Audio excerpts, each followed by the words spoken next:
Hoje vamos então ouvir falar sobre o currículo. Antes de iniciarmos este mote de conversa, eu gostava também que vocês, se tiverem acesso ao bate-papo, ao chat, que também pudessem colocar alguma informação sobre aquilo que esperam ouvir hoje, quais são as vossas questões, se já fizeram um CV ou não, que tipo de CVs é que têm, as vossas dúvidas, para também possamos afunilar esta sessão àquilo que são as vossas necessidades e os vossos interesses. De facto, fazer um CVM tem muito que se lhe diga, não chega a ir ao Google procurar exemplos e ver os exemplos, os modelos que há para se começar a trabalhar, tem mesmo muito que se lhe diga. No entanto, eu gostava que vocês levassem esta mensagem desta sessão, a mensagem de que não existe um modelo perfeito de CV, não existem fórmulas perfeitas, nem fórmulas certas. Portanto, esta perspectiva que vos trago hoje é a perspectiva daquilo que tem sido a minha experiência, a perspectiva de que tem sido também, de certa forma, aliada ao que vamos ouvindo do mercado de trabalho. Portanto, gostava que ficassem com esta ideia de que aqui se vai falar não é necessariamente coisas certas, não é soluções certas. São algumas estratégias, algumas dicas que em determinadas situações podem correr bem e podem ser de facto solução, noutras não, e portanto daí vocês terem também um bocadinho esta noção de que ao fazermos o nosso CV, ao fazermos a nossa procura ativa de emprego, mudança de emprego, mudança de projetos, devemos ter sempre em atenção também um plano e uma avaliação desse mesmo plano. Portanto, já temos aqui algumas questões, já lá vamos ao modelo Europass, que de facto tem sido muito também questionado pelos futuros candidatos ao mercado de trabalho. Dizer-vos que existem, e vocês sabem isto muito melhor que eu, não é? Existem outras saídas profissionais que não apenas a prática clínica hospitalar, correto? Portanto, existe todo um outro leque alargado de possibilidades. Aliás, há uns anos para cá, cada vez mais se ouvem falar noutras saídas profissionais para dar resposta também a alguma falta de emprego, entre aspas, se é assim que se pode dizer, naquilo que tem sido, por exemplo, acesso às especialidades. E há de facto outras saídas, como por exemplo a indústria farmacêutica, a gestão hospitalar, a consultoria, que tem sido muito falada pelos futuros médicos, como também um campo de interesse. Também o ensino médico, o internato médico no estrangeiro, porque não, uma oportunidade de emprego no estrangeiro. E o empreendedorismo, portanto, focar aqui que muitas das vezes conseguimos também aliar aquilo que é o nosso trabalho por conta de outrem, com aquilo que é a nossa paixão, o nosso projeto de vida, de construirmos algo de raiz nosso. E há de facto bons exemplos em Portugal. Eu lembro-me neste momento de uma empresa que ali ao software à área da saúde, acho que é o caso da Upil, se não estou em erro no nome. Portanto, acho que há de facto aqui ótimas possibilidades de saídas profissionais. Não sei exatamente quem nos está, os 37 participantes que me estão a ouvir, que tipo de saídas profissionais é que estão a pensar ou é que têm vindo a explorar, mas acho que há de facto aqui várias possibilidades. Antes de falarmos de currículos propriamente ditos, eu não posso começar uma sessão a falar sobre currículo e a estruturação de um currículo sem falar daquilo que é o fundamental, que é o nosso autoconhecimento. Portanto, é necessário que para nos posicionarmos face ao mercado de trabalho, também tenhamos consciência das nossas potencialidades, para que as consigamos também demonstrar de forma eficaz àqueles que serão os nossos empregadores. Portanto, é muito importante que se promova um trabalho de consciencialização e de autoconhecimento em várias áreas. Eu diria que, e pegando aqui um bocadinho, não sei se vocês já ouviram falar da empresa Alento, que é uma empresa que trabalha também esta questão da gestão de carreira, é uma empresa de recursos humanos, mas que trabalha estas questões. Eles pegaram um bocadinho na metodologia deles, porque é uma empresa que tem colaborado bastante com as iniciativas da Universidade do Porto, e eu confesso que como profissional na área da psicologia e do aconselhamento de carreira me identifico bastante com a metodologia que seguem. Portanto, eles falam-nos aqui da tomada de consciência em 5 dimensões importantes, que é a dimensão mental, portanto, como é que nós nos encontramos mentalmente, espiritual, emocionalmente, fisicamente e culturalmente. E, portanto, depois desta tomada de consciência relativamente a estas dimensões, àquilo que são as nossas potencialidades, conseguimos estabelecer, de facto, quais são os nossos objetivos, quais são as nossas metas, não só em termos daquilo que é a nossa vida profissional, mas também em termos daquilo que é a nossa vida pessoal. Portanto, eu diria que, em primeiro lugar, mais do que fazer um currículo, é pensar também, ou antes de fazer um currículo, é pensar naquilo que é o nosso plano de ação e definir esse mesmo plano de ação. Portanto, pensando numa avaliação pessoal e profissional, nós só conseguimos fazer um currículo se soubermos o que é que já fizemos, quem somos, onde estamos, a nossa situação laboral, em que é que estamos disponíveis para trabalhar e em que áreas profissionais e geográficas estamos disponíveis para nos candidatar a um projeto internacional, por exemplo, um projeto europeu, ter noção também daquilo que são as nossas experiências profissionais positivas, ter também fazer esta avaliação e balanço daquilo que são as nossas formações, as nossas habilitações, experiências, capacidades, as nossas competências e interesses, confrontando-os também, não só com aquilo que são as nossas expectativas, os nossos objetivos em termos futuros, em termos de futuro, mas também em relação ao mercado de trabalho. Portanto, como é que está o mercado de trabalho neste momento, inclusive na área da medicina, não é? Acho muito importante fazerem também este trabalho antes mesmo de iniciarem a construção de um currículo. Há algumas ferramentas que são ótimas para nos ajudar a fazer este trabalho. Aliás, certamente vocês já ouviram falar noutras áreas. Há, por exemplo, a análise SWOT, a definição de objetivos SMART, como me sinto em cada uma das dimensões que já referi há pouquinho. Portanto, há aqui algumas ferramentas e algumas delas utilizadas em processos de coaching que nós podemos trazer também para esta avaliação pessoal e profissional. Por exemplo, falando numa avaliação SWOT, numa análise SWOT, nós podemos efetivamente pensar quais são as nossas forças, não é? E há aqui algumas questões que nós podemos ir fazendo nesta nossa reflexão, que é quais são as minhas maiores qualidades, os meus talentos, quais são os meus valores éticos, os valores que orientam a minha vida, o que é que me destaca dos demais, como é que eu uso os meus talentos para me destacar, o que é que me torna único. Portanto, isto são algumas questões que nos ajudam a pensar realmente naquilo que são as nossas forças, as nossas competências, as nossas habilidades e depois também as nossas fraquezas. Portanto, quais são as atitudes que prejudicam o meu crescimento profissional, os pensamentos e crenças que sabotam, não é? Que sabotam o meu crescimento e o meu sucesso, as ações que me impedem de ser feliz e ser mais realizado, o que me faz sentir desconfortável em relação a mim próprio, o que me desmotiva e, portanto, tentar, de certa forma, pensar naquilo que limita o meu crescimento, que interfere e bloqueia e que possa não ser um fator, e que de facto não é um fator positivo quando nós estamos perante uma situação de entrevista de emprego, de uma candidatura de uma determinada posição, de estarmos até mesmo perdidos naquilo que é uma oportunidade de emprego em detrimento de outra, não é? Porque há de facto alguma coisa que nos bloqueia, portanto pensar um bocadinho também nestas fraquezas. Mas por outro lado pensar nas oportunidades, portanto como é que está o mercado de trabalho, se o mercado de trabalho está a favor daquilo que são as nossas aspirações, paixões relativamente à carreira que nós queremos iniciar e pela qual queremos enverdar, portanto se há vagas, por exemplo, para o acesso a uma determinada especialidade. Isto são tudo questões, portanto, perceber um bocadinho como é que são as oportunidades. E este é um dos elementos mais importantes desta matriz SWOT, porque é de facto a possibilidade que nós temos de perceber onde é que temos mais oportunidades de evoluir em relação ao que acontece no mercado de trabalho, ao mundo, no global.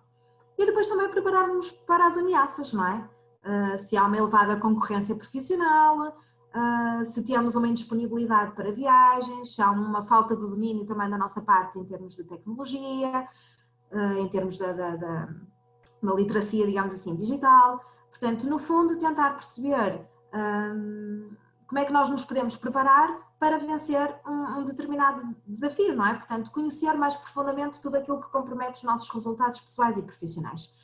Portanto, fazendo esta análise, e eu peguei aqui nesta ferramenta de análise SWOT, mas como eu digo, existem muitas mais, e depois do webinar, se vocês estiverem interessados, também vos poderei facultar, mas existem muito mais ferramentas que nos ajudam realmente a fazermos esta nossa avaliação.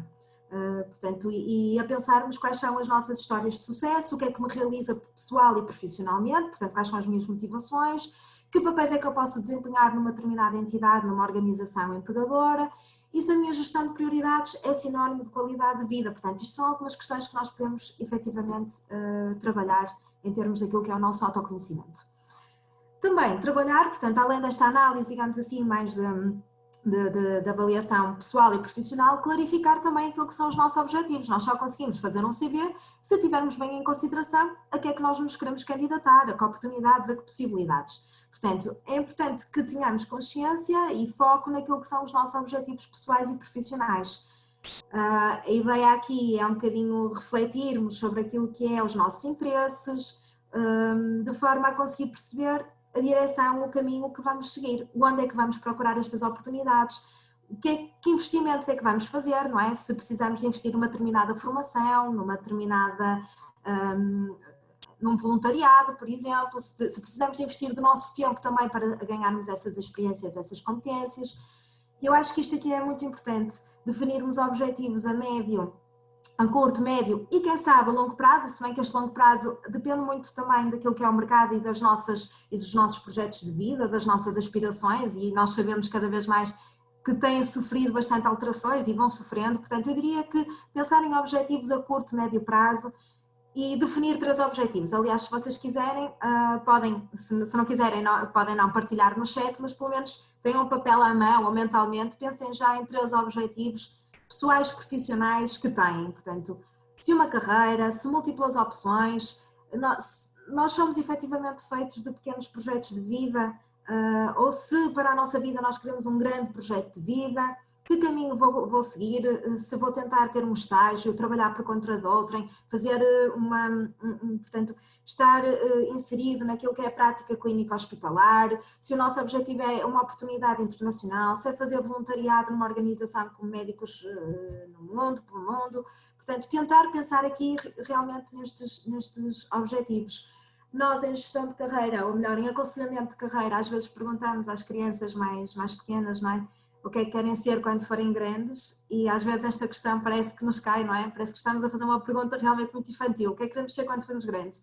Mas também nós, jovens adultos, no meu caso já mais adulta do que jovem adulta, não é? Mas certamente no caso da maioria de vocês, jovens adultos, tentar também questionar o que é que querem estar a fazer daqui a X meses, não é? Quando terminarem o curso, daqui a 2, 3 anos, onde é que querem estar, em que local de trabalho, porque isto também tem muito a ver com a nossa paixão, com aquilo que é a nossa vocação, os nossos sonhos, portanto, e tentarmos também posicionar-nos aí, porque isto ajuda a definir a nossa estratégia, e este é o terceiro ponto que eu também gostava de falar, que é definir a estratégia. Eu não queria utilizar a palavra de ataque, porque parece que estamos numa guerra, não é? Parece que a concorrência acaba aqui por ter um fator, parece que estamos todos em guerra, mas não, é definir uma estratégia, não é? Um plano de ação. Portanto, sabendo quem somos, para onde queremos ir, agora precisamos traçar o nosso plano, a nossa estratégia. E esta estratégia tem muito a ver com a aposta em novas competências profissionais, formação adicional. Portanto, ter em mente que este plano de carreira não tem que ser estanque. Ou seja, há bocadinho eu falei de pensar em alguns objetivos a médio e curto prazo, pensar o que é que gostaríamos de fazer daqui a 1, 2 anos, 3 anos, mas também não ficarmos a pensar que tem que ser algo estanque, ou seja, eu assumi este objetivo, é este objetivo que eu quero e não me vou desviar do caminho, não pensei dessa forma, pensem sim que nós temos que definir objetivos para também nos sabermos posicionar e sabermos onde vamos procurar, que tipo de networking é que vamos fazer, porque isto é muito importante e vocês ontem acho que tiveram um workshop sobre o LinkedIn, não é? Com certeza também falaram um bocadinho nesta questão do networking e da criação de redes e conexões, portanto que tipo de redes, que tipo de conexões é que eu vou fazer? Se eu quero enveredar por uma área mais de investigação científica, se calhar vou ter que apostar mais em conectar-me com pessoas que estão relacionadas com essa área, tentar encontrar possibilidades de fazer de participar num projeto de investigação, por exemplo, num estudo.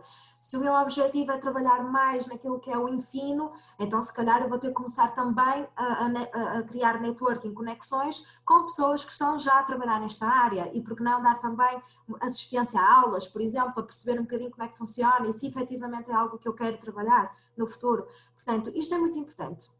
Nós pensarmos exatamente onde é que vamos, que tipo de investimentos é que também vamos fazer ao nível da criação de redes de relacionamentos, recolha de informação, onde é que vamos procurar estas oportunidades de emprego, não é? Se o nosso objetivo é uma oportunidade de emprego internacional, sabemos que há agências de recrutamento neste momento especializadas, sobretudo a nível europeu, para recrutamento de médicos.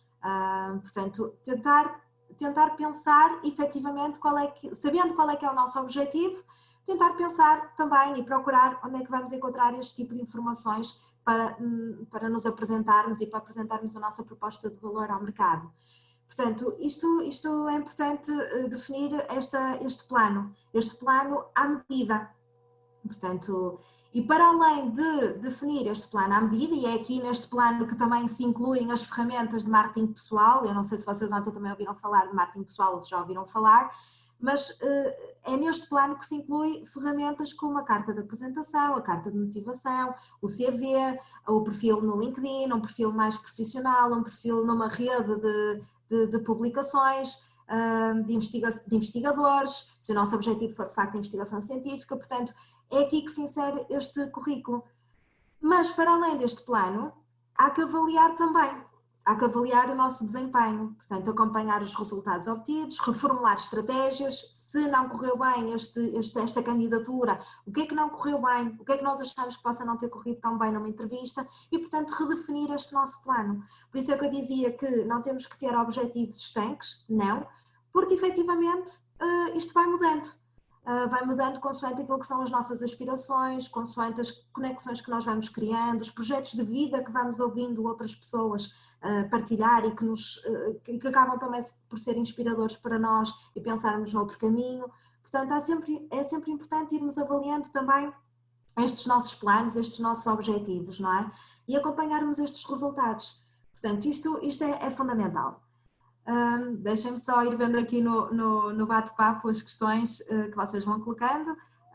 Pronto, para já não temos mais nenhuma, mas por favor sintam-se à vontade também para as colocarem. Se também não entenderem algum aspecto do que eu estou a mencionar, por favor sintam-se à vontade.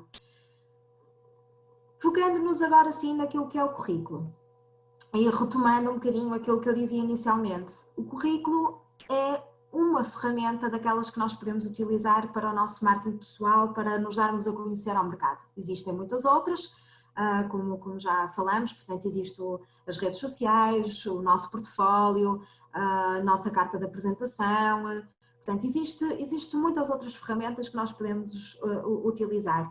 Mas focando-nos naquilo que é o CV, e é para isso que cá estamos hoje, há que ter em consideração então qual é que é o nosso objetivo, antes mesmo de iniciarmos o CV.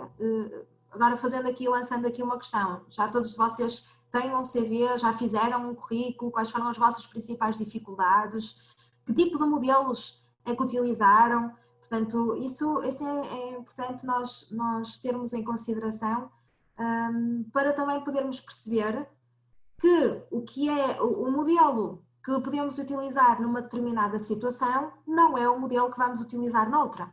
Por exemplo, eu diria que para um organismo europeu, se calhar o modelo Europass pode ser um modelo a enviar. Mas para uma empresa, para a medicina privada, por exemplo, o CV terá que ser diferente. Um CV para uma candidatura, para a candidatura a um cargo, a uma posição como docente, terá que ser completamente diferente de um CV na área, por exemplo, da investigação, quando nos estamos a candidatar a uma bolsa de investigação. Um CV para um estágio é certamente muito diferente, ou deverá ser diferente, daquilo que é um CV para conseguirmos ser admitidos num colégio de especialidade. Portanto, há que pensar qual é que é o nosso objetivo. Para aí sim pensarmos qual é que é o modelo de CV e mais do que o modelo, o tipo de informação que nós vamos colocar no CV. Isto é muito importante. Respondendo aqui à questão do Nuno, que nos diz se o modelo Europass chega para um futuro médico, eu diria que depende muito. Depende muito do que é que este futuro médico quer fazer e para onde é que se está a candidatar.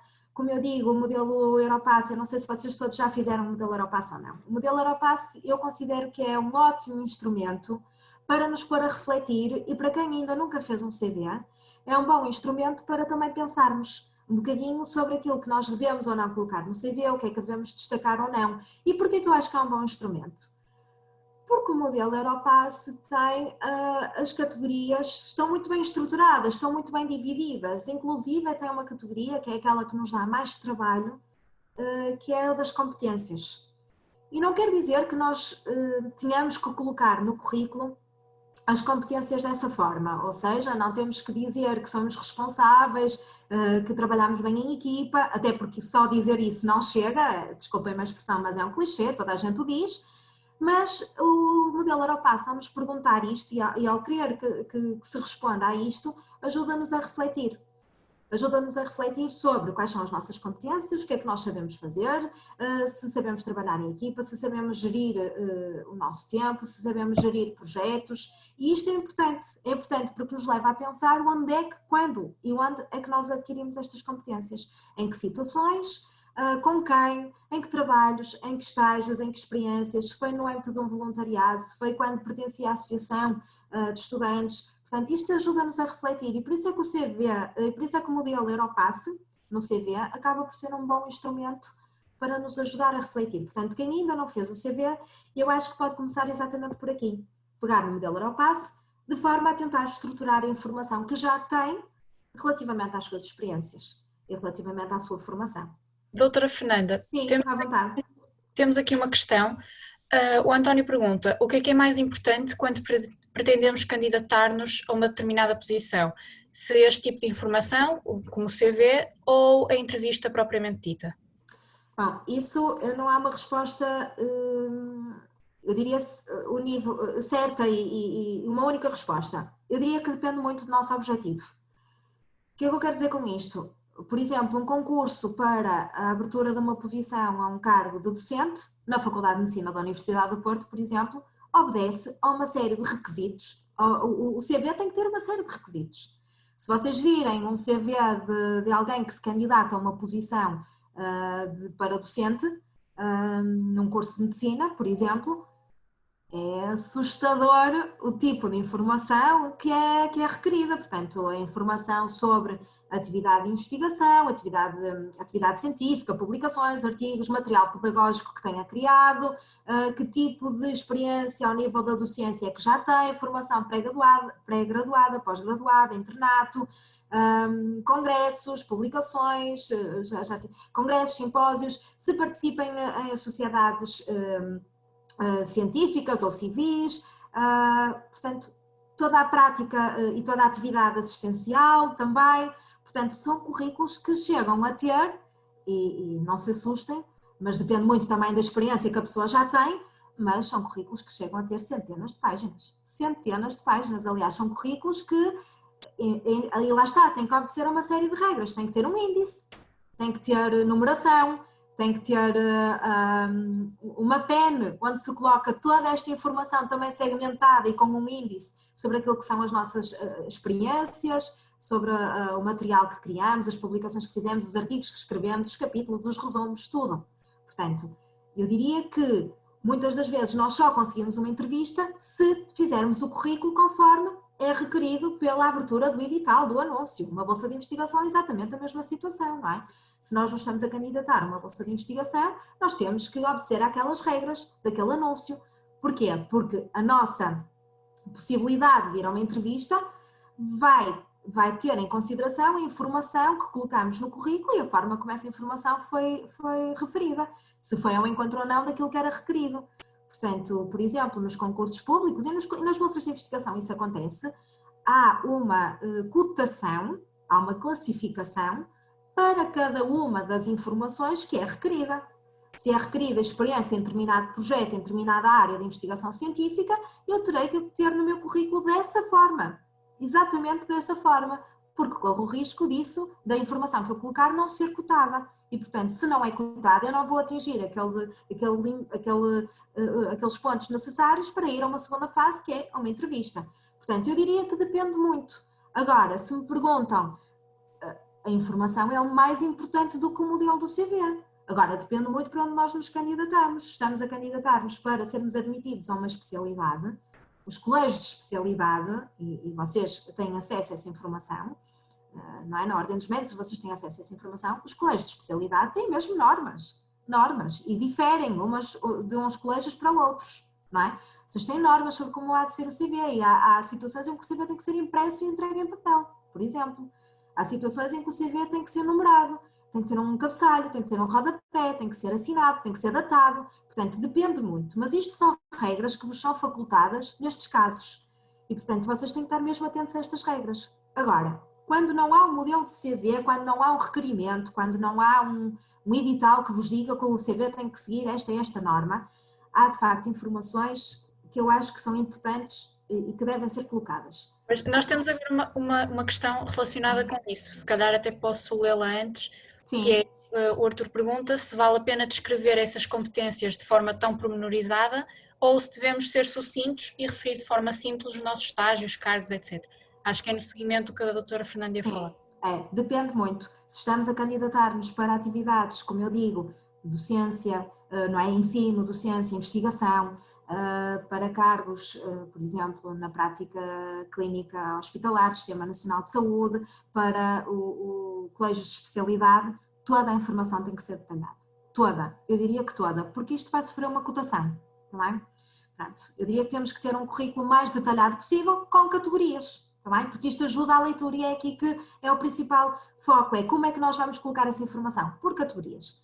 Não havendo, como eu estava a dizer, não havendo este modelo, este requerimento, sendo uma candidatura, por exemplo, a uma empresa privada, a uma oportunidade, a um Erasmus, a uma oportunidade de estágio numa organização não governamental, eu diria que importa destacar a informação, selecionar a informação, porque nem toda a informação que nós temos de facto interessa detalhar e é aqui que surge esta dificuldade muitas das vezes em nós conseguirmos fazer o currículo, porque nós temos que selecionar efetivamente informação. Por exemplo, num currículo para uma bolsa de investigação, para um cargo num hospital, para, portanto, a abertura de um concurso para um hospital, nós temos que colocar informação, até mesmo sobre os nossos dados pessoais, o mais detalhada possível.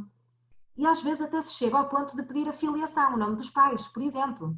Por uma organização não governamental, privada e por exemplo, para recrutamento internacional, isto não vale a pena colocar. Portanto, a nossa informação pessoal pode constar unicamente do nosso nome completo, os nossos contactos telefónicos de e-mail, o nosso perfil em termos de rede social profissional, o nosso perfil em termos de rede profissional, as redes de investigação, não é? Onde nós colocamos os nossos trabalhos a nível de investigação, a nossa nacionalidade, a data de nascimento, eventualmente. Portanto, isto são dados que nós vamos selecionando. Portanto, tudo depende para onde é que nós estamos a candidatar. Mas eu diria que, e focando aqui nesta questão que o António, não é, colocou, que o Arthur, desculpe, colocou sobre se devemos ou não ser sucintos e colocar de forma simples os nossos estágios e cargos, depende muito para onde nos estamos a candidatar. Depende muito. Por exemplo, há empresas internacionais que não interessa ter esta informação tão detalhada. E, de facto, nós podemos só colocar, efetivamente, os estágios com a duração, a data, a duração e o trabalho que efetuamos. Para outro tipo de posições, para outro tipo de candidaturas, como eu referi, nós temos que detalhar tudo. O tipo de trabalho que fizemos, as equipas onde estivemos integrados, portanto, se estivermos integrados em algum serviço médico, os resultados que alcançamos, ou seja, se nós estivermos, por exemplo, na prática clínica, nas atividades assistenciais de fazer um estágio que tivemos acesso a consultas, não é? Também a dar consultas. Quantas consultas, a média de consultas, por exemplo, por número de utentes, isto é muito importante. E é muito importante porquê? Porque de certa forma nos destaca e há uma coisa muito importante no currículo que é colocar nossa informação, efetivamente, mas colocar também resultados. E os resultados acabam por nos destacar.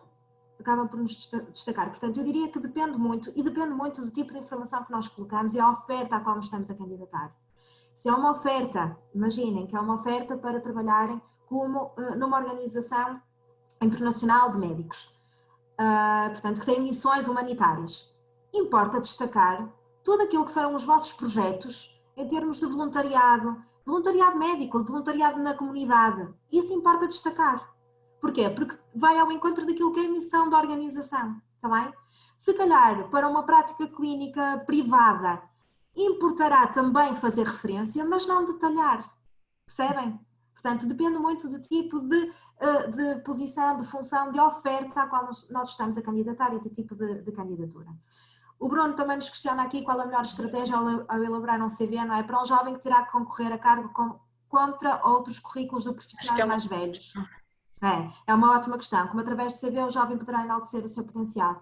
Bom, eu diria que nós não podemos ter esta ideia de que só as pessoas mais velhas e com mais experiência profissional é que têm maiores probabilidades de sucesso de conseguir um determinado tipo de trabalho ou de ser selecionado para um determinado tipo de trabalho.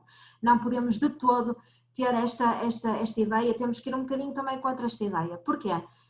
Enquanto jovens, efetivamente nós podemos estar a entrar no mercado de trabalho ainda sem grande experiência profissional, mas há uma vantagem que é, nós acabamos de sair de um curso em que tivemos acesso a uma informação, a uma prática clínica, não é? E a estágios que de certa forma estão mais, ou espera-se que estejam mais atualizados, não é? As problemáticas são diferentes de uma pessoa que terminou o curso há 20, 30 anos atrás. As técnicas com certeza tiveram melhorias, não é? Os serviços tiveram reestruturações, portanto, eu acho que também se deve, vocês próprios, enquanto jovens, devem também não focarem muito o vosso pensamento nesta questão. Devem sim focar-se naquilo que foi a vossa experiência. Como é que foi trabalhar naquele determinado serviço? Que tipo de resultados é que vocês alcançaram? Quais foram os vossos contributos? Portanto, não chega só a dizer que estiveram no serviço médico, que estiveram como médico interno a fazer um estágio no serviço de cardiologia.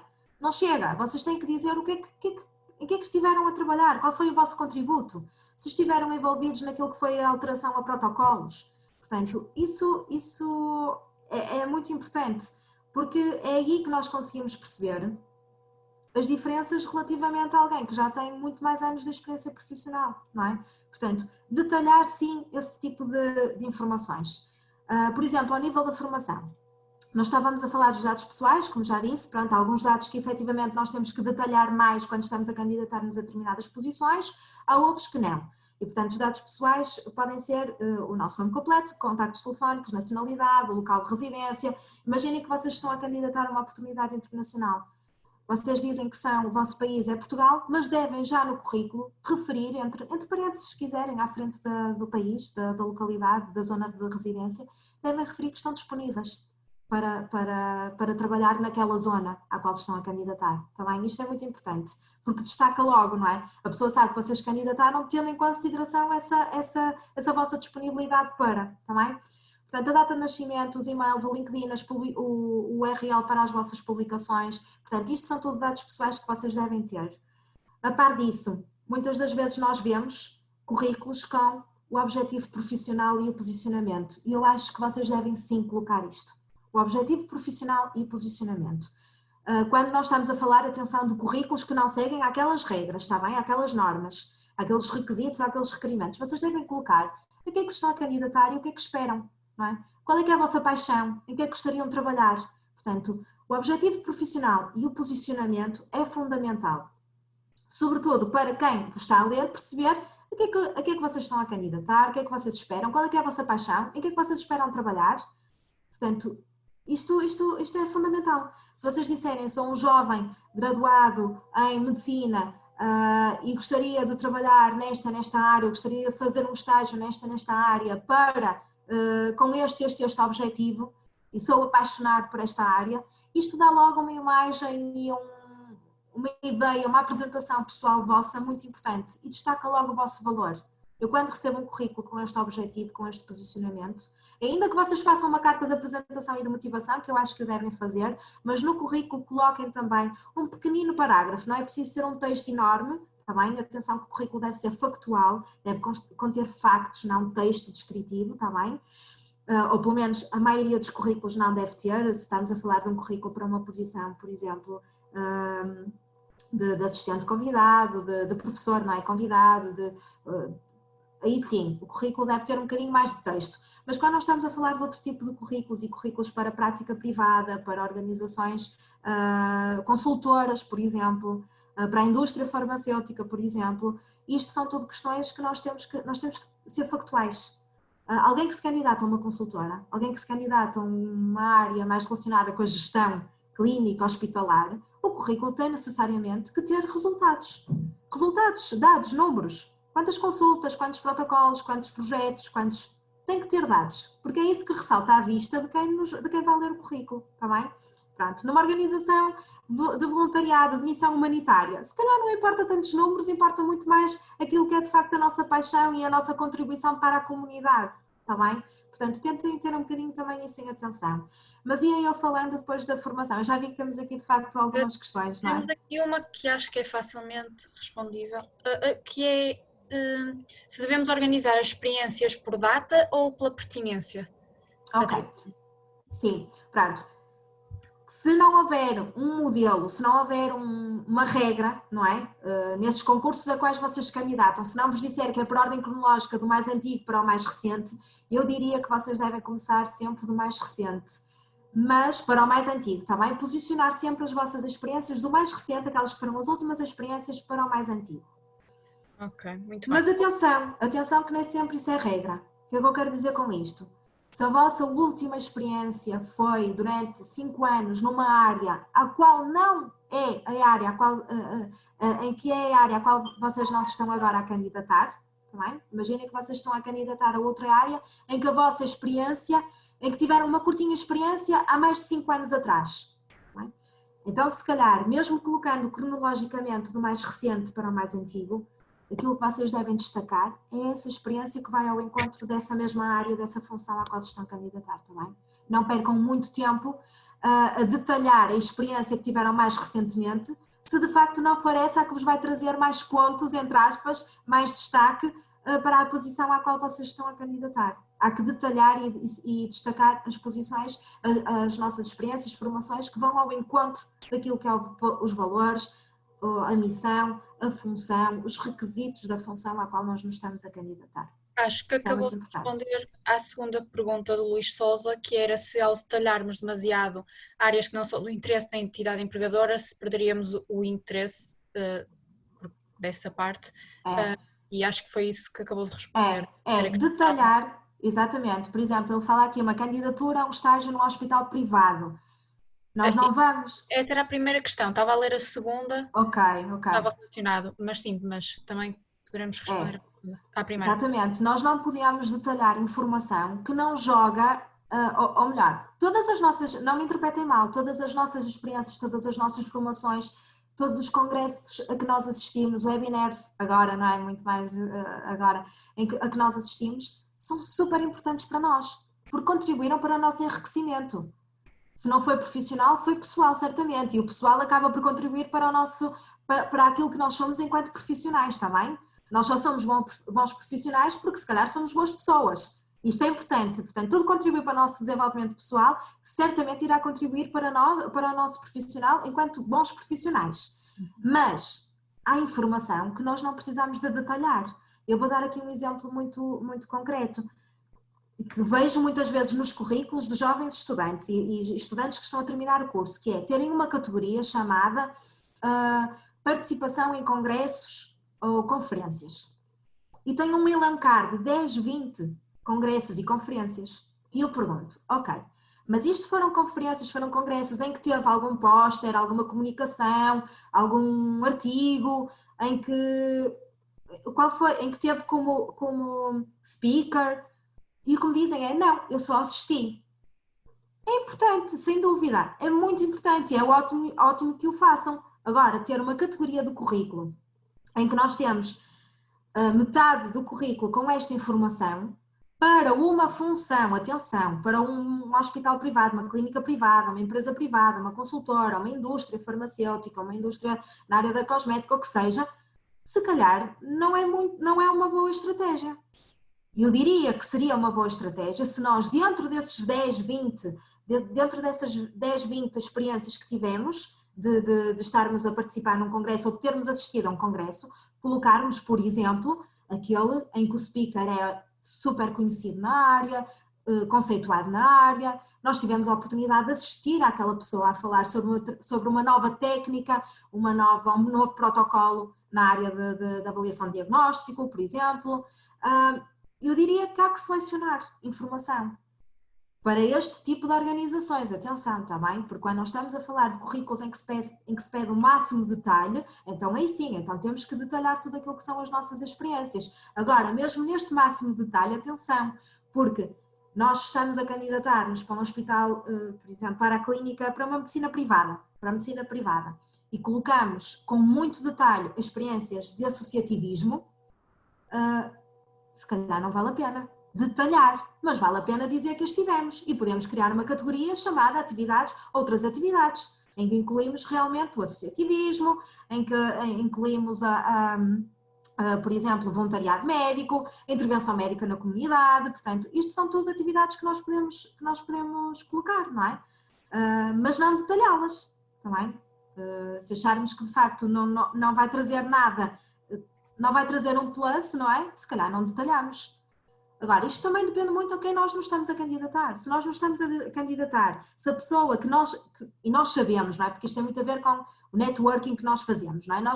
Nós sabemos que há aquela oportunidade em aberto naquela clínica, naquele hospital privado. Conhecemos uma das pessoas que lá está no Conselho de Administração, no Conselho de Gestão, conhecemos. Sabemos que aquela pessoa faz parte ou já fez parte da direção da Associação de Estudantes da Faculdade de Medicina da Universidade de Porto. Então, se calhar, eu no meu currículo terei mesmo que ter isso, que também fiz parte, também fui dirigente associativo, ou que também fiz parte da Associação de Estudantes da Faculdade de Medicina da Universidade de Porto no mandato de tal a tal, não é? E colocar, não de forma muito descritiva, mas colocar, por exemplo, os eventos que eu dinamizei, que eu organizei enquanto estive nesse mandato, nesse período. Porquê? Porque eu sei que aquela pessoa, não é? A quem eu vou enviar o currículo também teve essa experiência, e aqui eu crio empatia e crio esta subjetividade também no meu currículo, está bem? Pronto, isto é importante. Aqui perguntam a respeito da participação nos congressos, colocamos de que forma? Dizemos o número de congressos a que fomos. Ok, se nós nos estamos a candidatar a uma bolsa de investigação, atenção, a um edital, a uma abertura para um projeto de investigação, a uma posição para ensino, nós convém detalharmos.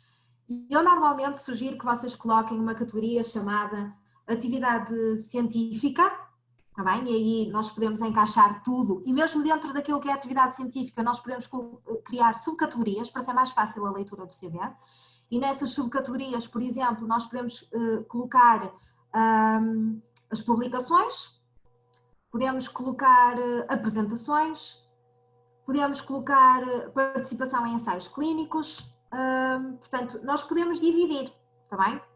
Ou então, ao invés de colocarmos atividades científicas, podemos ter, de facto, podemos dividir estas categorias por publicações, apresentações, atividades de investigação e, portanto, mesmo aí dentro, também dividi-las. Por exemplo, nas publicações. Se nós temos, efetivamente, bastantes capítulos produzidos para livros, se temos artigos científicos produzidos, nós podemos criar categorias. Dentro das publicações nós podemos ter uma subcategoria designada capítulos, designada artigos científicos, designado, por exemplo, artigos em revistas científicas ou não científicas. Portanto, nós podemos criar estas categorias.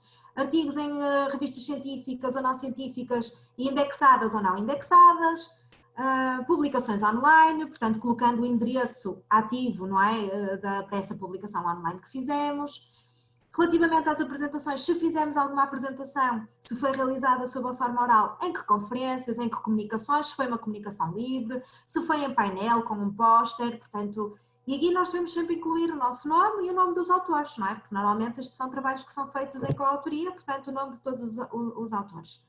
Relativamente aos congressos, nós podemos colocar efetivamente participação em conferências e comunicações. Como é que nós as podemos colocar? Da mais recente para a mais antiga, está bem? Aquela que foi a nossa última conferência. Mas é o que eu digo, se vocês não tiveram um papel ativo naquilo que foi a apresentação de pósteres, de artigos, de participação em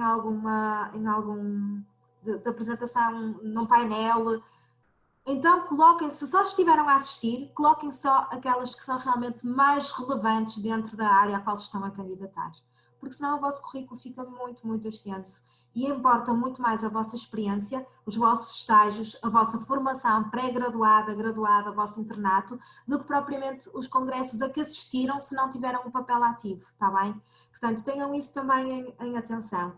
Doutora Fernanda. Sim. Desculpe. Não, à vontade. Uma pergunta que tivemos há pouco, se calhar eu acho que teria interesse, na prática, ou seja, como é que nós começaríamos a fazer um currículo qual é que seria a A estrutura estrutura. a Pronto. seguir? Ou seja, Ok. uma pergunta um pouco mais prática. Sim. Pronto. Para começar, um currículo eu diria que devia ser sempre feito de raiz. Para qualquer posição, o currículo devia ser sempre feito de raiz. Nós, quando digo nós, na generalidade, as pessoas utilizam o mesmo currículo, a mesma informação para várias posições, para várias funções, para várias empresas. Isso, na minha perspectiva, atenção, é na minha perspectiva, não é adequado, não é correto. Porque se eu quero destacar uma determinada informação que eu tenho, uma determinada experiência que eu sei que vai muito mais ao encontro daquela função, daquela posição, daquela organização, eu aí estou a perder pontos, não é? Ou terei um currículo muito detalhado e de facto, desculpem-me, mas só ler currículos muito detalhados, como eu digo, os júris de projetos de investigação e os júris para cargos em hospitais, portanto, para a clínica hospitalar, portanto, pública, para o ensino, só ler os currículos, portanto, quando há júri, efetivamente, currículos com dezenas de páginas, atenção, que eu estou a falar daquilo que é a minha experiência também. Eu acho muito difícil alguém conseguir ler, sobretudo quando não tem só um currículo, não é? Quando eu entrego o meu currículo em mãos a alguém que eu sei que é essa pessoa que vai fazer o processo, ok, essa pessoa vai ter tempo de ler, porque me conhece, porque eu fui recomendada por um professor, por um orientador, por um colega de investigação,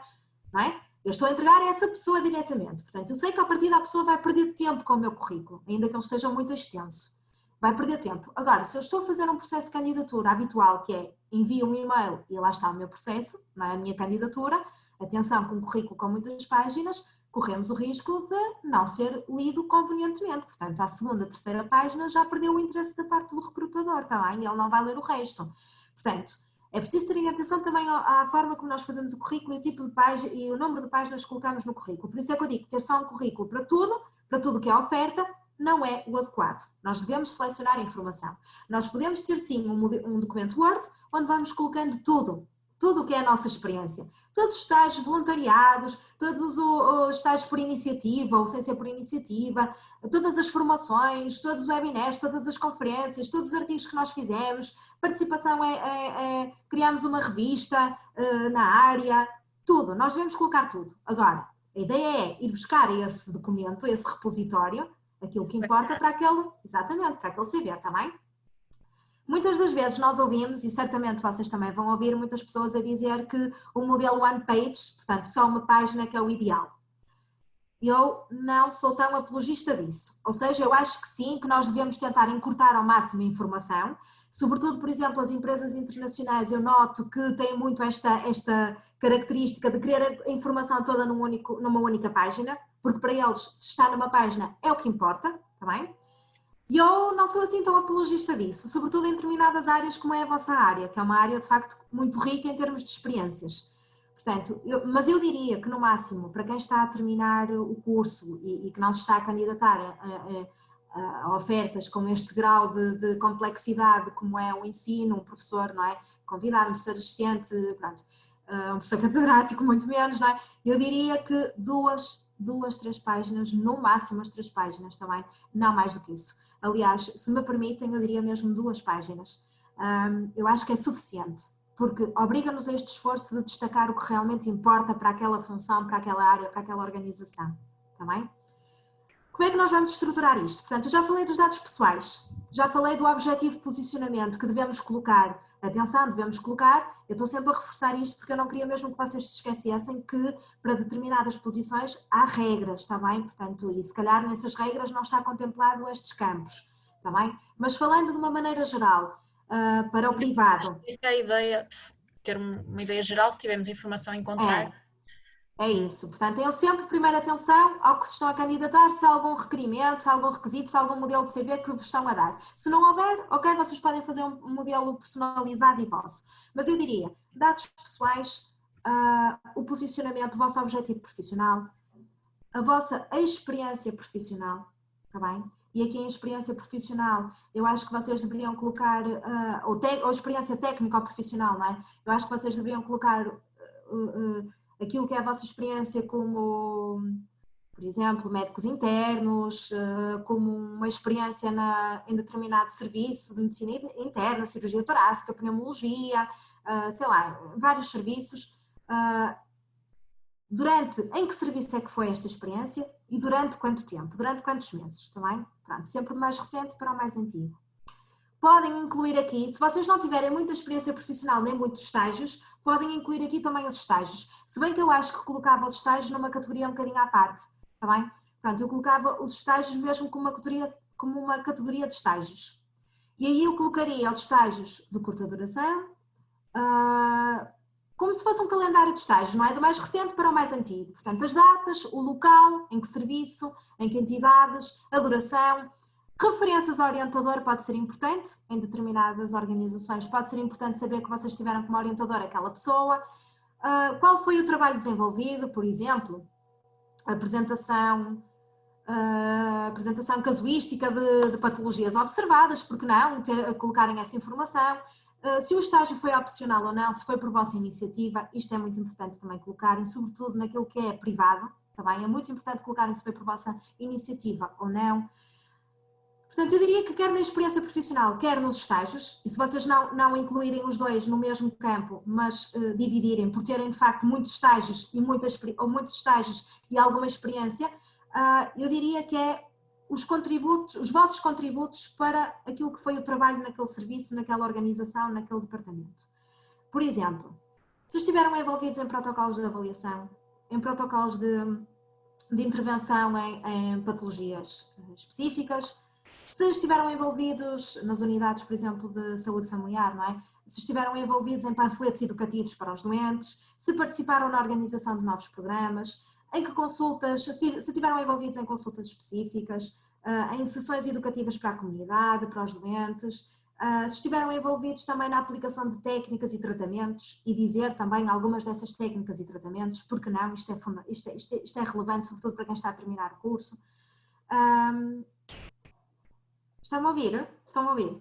Entretanto, perdi aqui. Estamos a ouvir, sim. Ok, pronto. É que entretanto houve aqui uma imagem que ficou congelada e eu fiquei a achar que tinha perdido aqui a conexão. Peço desculpa. Portanto, tudo que seja uma aplicação de técnicas, tratamentos, dizer, não é? As patologias em que foram aplicados, se estiveram envolvidos na avaliação diagnóstica e terapêutica, em estudos, ecografias, técnicas. Portanto, sobretudo quando nós terminamos o curso há muito pouco tempo. Não é? Ainda não temos tanta experiência profissional. É este tipo de contributos que nos vai destacar dos outros, está bem? Portanto, eu diria colocar a informação desta forma. Depois seguir pela formação. Portanto, colocar uma categoria chamada de formação ou habilitações académicas, portanto, vejam também qual é que é a designação com a qual vocês se sentem mais confortável, mas se colocarem formação, atenção, eu normalmente sugiro sempre que coloquem na formação a categoria formação académica, está bem? Porque há depois a formação complementar, os outros cursos que nós vamos fazendo. E eu colocaria formação académica ou habilitações académicas, portanto, a formação que vocês têm pós-graduada, portanto, em que fizeram um ano comum, o internato geral, quando existe, a formação pré-graduada, portanto, o ano de conclusão, o local, a classificação às vezes é importante, se for importante, se for favorável, não é? Se vos for favorável a vossa classificação obtida no final do curso, colocarem. Se não for favorável também não é por aí, não a coloquem. Tenham aí atenção se é pedido ou não, porque às vezes é-vos pedido a classificação, a média final de curso. O internato de formação específica, por exemplo, se também identificando os locais e as classificações obtidas, muitas das vezes é solicitado, tenham isso também em atenção. Portanto, eu distinguiria esta formação académica ou habilitações académicas daquilo que é a formação complementar. E nesta formação complementar, nós temos aqui, portanto, todos os outros cursos que nós vamos fazendo, não é? Portanto, todas os congressos, podemos colocar aqui na formação complementar também os congressos, os simpósios em que estivemos a assistir, mas como eu já referi, destacando aqueles que são realmente importantes, portanto, outros cursos que tínhamos feito, formações de interesse para a área, está bem? De interesse para a área. Por exemplo, dizermos que fizermos uma formação de X horas em competências pessoais sociais, por exemplo, na área da comunicação clínica, como saber comunicar, não é? Por exemplo, porque foi feita uma formação feita só para a área clínica, eu acho que é super relevante colocarem, valoriza o vosso currículo. Agora, se tiverem uma formação, por exemplo, mais de interesse pessoal, não é? Sobre uma formação sobre pintura, um curso de pintura, um curso de escrita livre, se calhar não vale a pena estarmos a destacar isso, está bem? Se calhar não vale a pena, se calhar podemos colocar isso de outra forma. No final do currículo, quando falarmos de hobbies ou de outras atividades ou outros interesses, colocarmos interesse pela pintura, por exemplo, e a realização de um curso. Portanto, não colocar aqui, mesmo na formação complementar, nós temos de ter cuidado com a informação que destacamos também. E o que é valorizado para a nossa área. Isto é fundamental. Eu diria que depois desta formação complementar, colocar a atividade científica, como nós já falamos há bocadinho, que é a atividade científica, portanto, colocar as publicações, os artigos, os resumos, os capítulos, os pósteres, as comunicações em congressos, conferências, jornadas. Portanto, e se tivermos muita informação para cada um destes tópicos, dividi-los por categorias. Se não tivermos, então ir colocando do mais recente para o mais antigo, mas sempre referindo o local, o que é que foi, não é? Porque isto é importante para nós conseguirmos demonstrar também a quem nos está a ler qual foi as participações que nós tivemos. Portanto, depois colocar se calhar uma categoria relacionada com as apresentações, que também já fomos falando, onde é que fizeram as intervenções, não é? Se foi de forma oral, se foi em congressos, em conferências, se foi comunicações livres. Colocar também atividades de investigação, uma categoria relacionada com atividades de investigação. É claro que, atenção, estou-vos a dar uma estrutura muito focada no global. Estas categorias podem mudar de posição no currículo consoante aquilo que nós nos estamos a candidatar. Se nós nos estamos a candidatar para um Research Project, não é? Então, se calhar, em primeiro lugar, mais do que a formação complementar, nós temos que colocar, depois da experiência, não é? E dos estágios e da formação académica, nós temos que colocar, efetivamente, as atividades de investigação.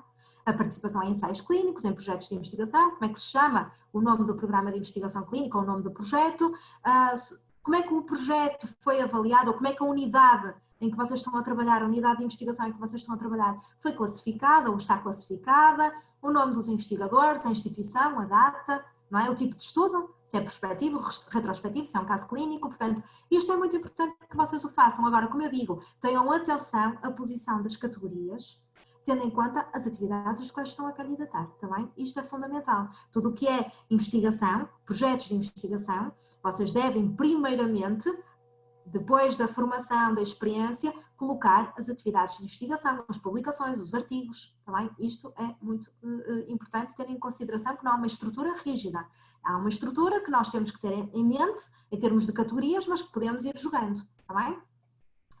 Outras coisas que vocês podem criar, bolsas e prémios. Bolsas e prémios, vocês se tiverem, não é? Vocês também as devem colocar e nesta categoria, criarem mesmo uma categoria chamada de bolsas e prémios. Portanto, o nome da bolsa, o nome do prémio, qual foi a organização que os atribuiu, a data de entrega, os trabalhos que os motivaram, com que trabalho é que vocês concorreram a esta bolsa, a este prémio, está bem? Isto também é fundamental. Por exemplo, outra categoria, atividade de ensino ou atividade docente, de pré ou pós-graduação. Vamos imaginar que vocês ainda não têm muita experiência nisto, mas que vos surgiu a possibilidade de se candidatarem a uma oportunidade. Às vezes estas oportunidades não surgem muito em anúncios, em ofertas, surgem mais por networking, não é? Porque algum professor precisa para aquela cadeira de uma ajuda, também, portanto é muito mais por networking. Mas ainda assim, eu acho que se vocês tiverem esta experiência, também a devem colocar no currículo. Agora, como eu digo, depende, nós vamos colocar dependendo da posição. Se nós nos estamos a candidatar para uma posição em que implica também alguma atividade pedagógica, não é? De ensino, então nós se calhar vamos ter que destacar estas atividades que tivemos, tá bem? Se ajudamos algum docente em termos de curso de pré ou pós-graduação, contínua, ocasional, em algum curso mais de educação contínua, portanto isto é fundamental também que tenham em consideração. Eu vou lendo aqui algumas questões, portanto estão aqui a falar dos prémios de secundário, vale a pena serem colocados, depende muito, se vocês estão a terminar o curso agora, eu diria que se vocês são finalistas, estão a terminar agora o curso e se estão a candidatar, vamos imaginar que esse prémio foi um prémio relacionado com aquilo que são, por exemplo, Olimpíadas, de matemática, de química, eu acho que sim, que podem colocar, não destacando muito, só dizer que tiveram esse prémio. Se for algo mais, está, não tão relacionado com a área propriamente dita à qual se estão a candidatar, então se calhar mais vale não colocar. Estou aqui a lembrar-me, uma organização que trabalhe em causas humanitárias ou que trabalhe para a comunidade, não é? Em que vocês estão a fazer, por exemplo, a trabalhar na área da saúde, na área de saúde pública ou saúde para a comunidade numa determinada organização humanitária.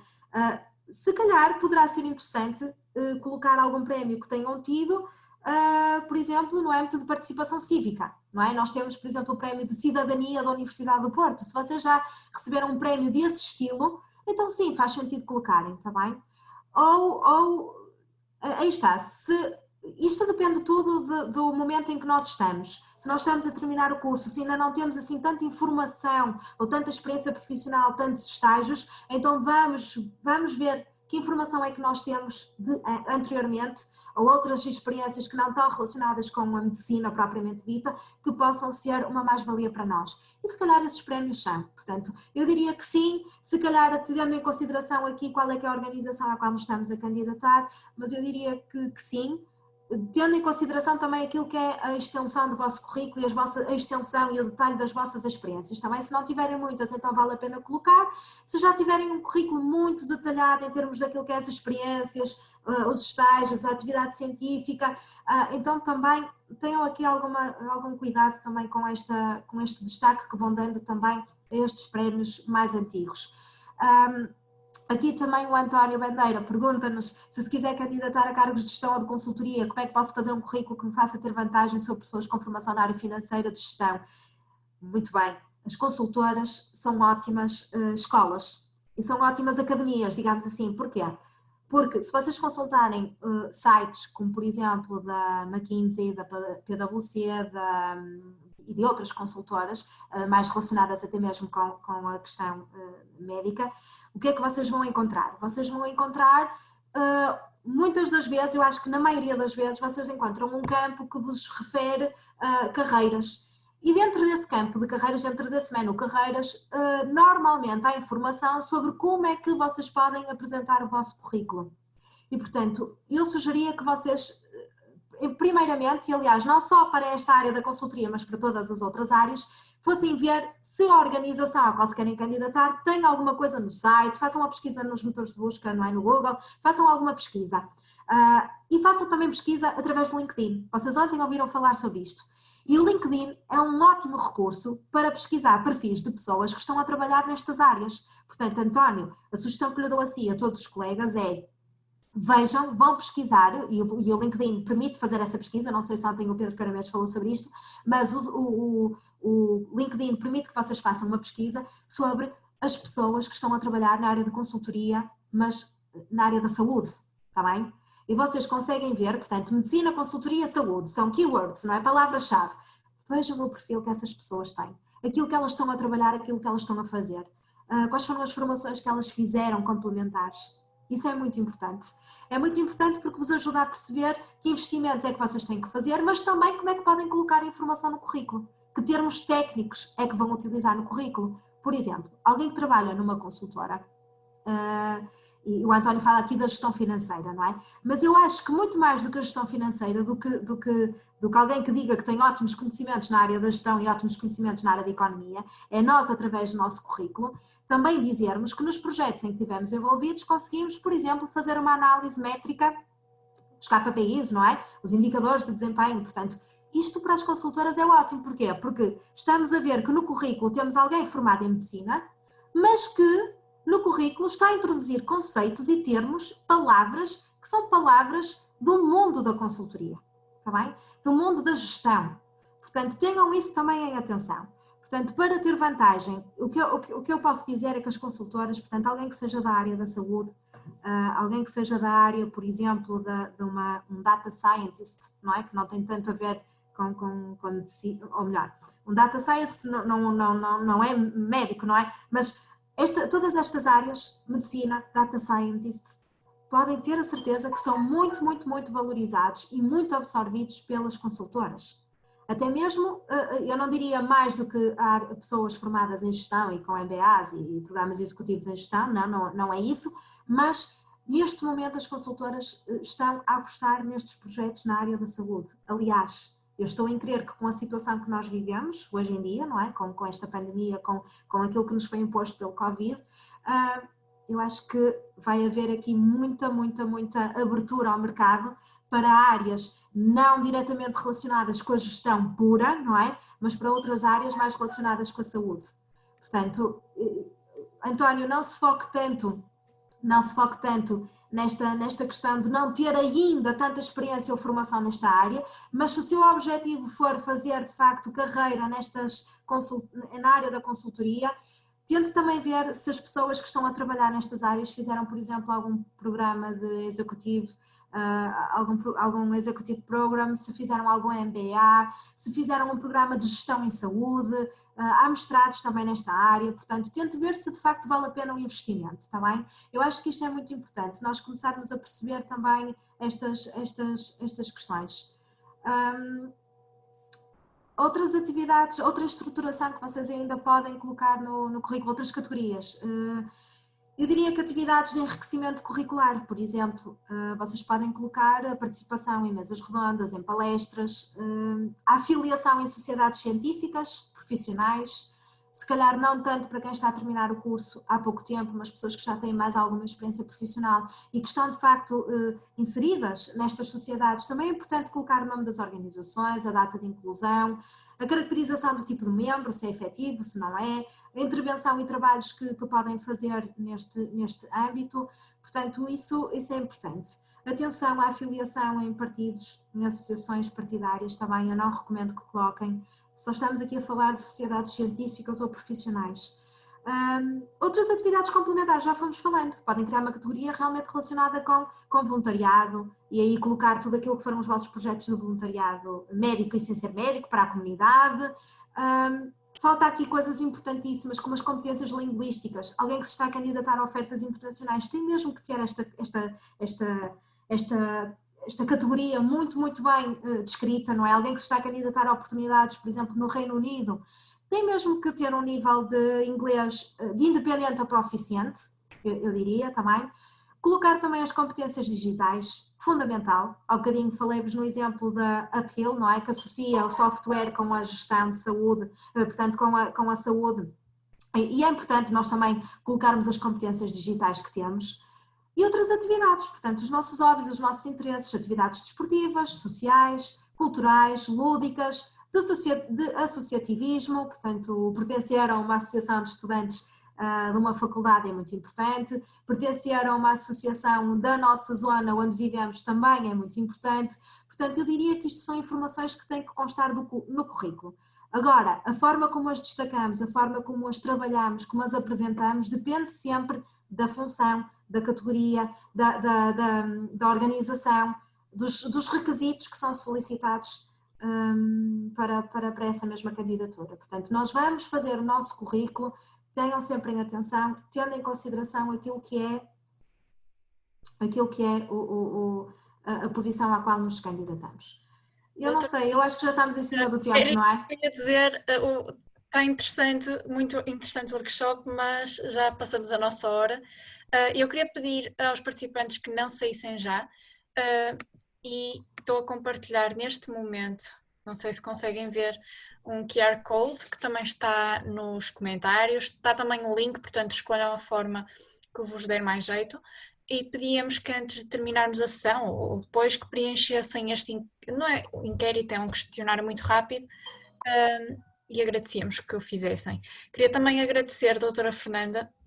Eu é que agradeço. Eu agora queria vê-la, mas estou a compartilhar a tela. E não faz mal, não se preocupe.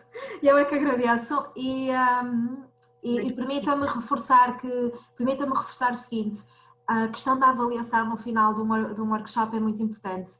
Portanto, entendam sempre como, às vezes nós entendemos, lá vêm eles com os questionários de satisfação, a parte aborrecida, mais chata, não, é muito importante, porque são estas vossas opiniões que permitem trazer outros temas, outros oradores,